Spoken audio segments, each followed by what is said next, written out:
Beatrice, ya sabes que no podemos dejarte salir. Estás sometida a medidas legales restrictivas. Por favor, no me toque. Ya sé que quiere cortejarme, pero no me toque. Pero... Tienes que aprender a relacionarte con los demás internos. ¿Quién es esa? Una nueva, una nueva. Solo es una nueva. ¿Un intento de suicidio mientras estaba detenida? Tú ocúpate de tus asuntos, ¿vale?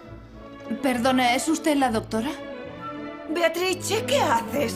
Aquí estoy socializando. No, te estás entrometiendo. Venga, por favor. ¿Cómo se las arregla la nueva, esa tal Morelli? Beatrice ha sometido a Donatella a una especie de bombardeo de amor. Prácticamente la ha conquistado. ¡No, hay un autobús! ¡Allí!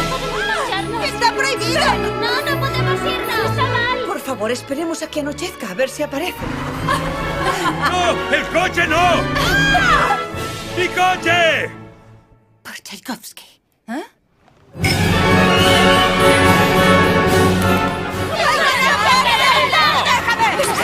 Hay que avisar enseguida a las fuerzas del orden.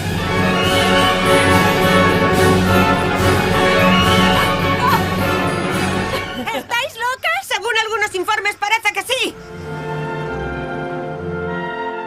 Basta de estar siempre mal. Basta.